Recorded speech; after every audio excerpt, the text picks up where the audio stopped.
जय श्री गणेश। आज श्रवण करें पौष मास की गणेश चौथ की व्रत कथा। हर साल पौष महीने की कृष्ण पक्ष की चतुर्थी तिथि को अखुरत संकष्टी चतुर्थी होती है। हिंदू धर्म में संकष्टी चतुर्थी बहुत महत्वपूर्ण मानी जाती है। संकष्टी चतुर्थी का दिन विघ्नहर्ता भगवान गणेश जी को समर्पित होता है। इन दिन भगवान गणेश का पूजन और व्रत किया जाता है। जो भी इस दिन भगवान गणेश का पूजन और व्रत करता है उसके घर में सुख शांति बनी रहती है और उसे हर क्षेत्र में तरक्की मिलती है। अगर जीवन में कोई परेशानी होती है तो इस दिन पूजन और व्रत करने से वो दूर हो जाती है। अब जानेंगे पौष कृष्ण चतुर्थी व्रत की तिथि के बारे में। पंचांग के अनुसार इस बार पौष महीने की कृष्ण पक्ष की चतुर्थी तिथि की शुरुआत 18 दिसंबर को सुबह 10:43 से होगी। वहीं इस तिथि का समापन अगले दिन यानी 19 दिसंबर को सुबह 10:02 पर होगा। ऐसे में अखुरत संकष्टी चतुर्थी का पर्व 18 दिसंबर को मनाया जाएगा। अब जानिए भक्तों, पौष महीने की अखुरत संकष्टी चतुर्थी की पूजा विधि के बारे में। इस दिन सुबह जल्दी उठकर स्नान करें और साफ कपड़े पहने। पूजा स्थल को गंगा जल से शुद्ध करें। भगवान गणेश की मूर्ति या तस्वीर को साफ चौकी पर स्थापित करें।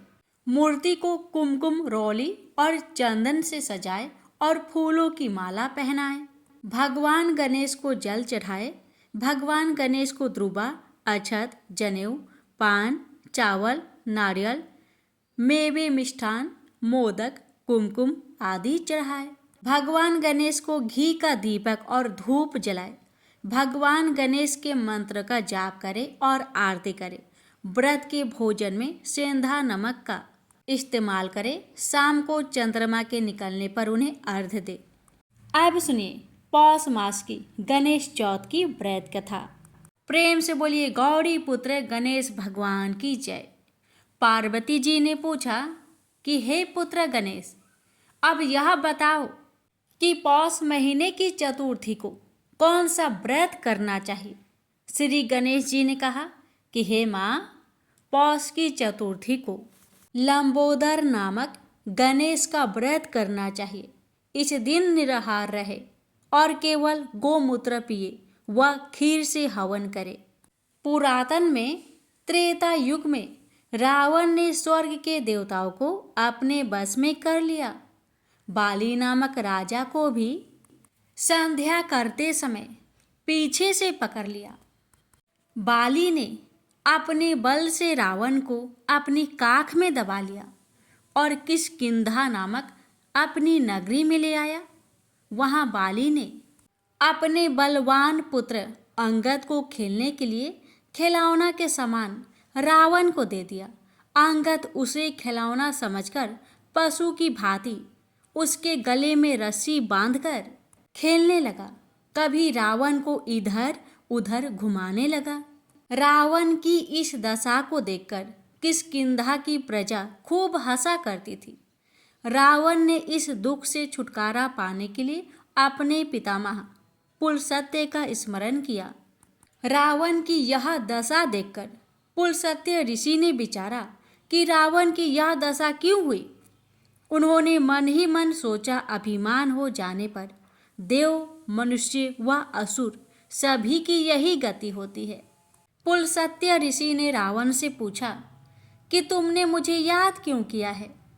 रावण बोला, पितामह, मैं बहुत दुखी हूँ।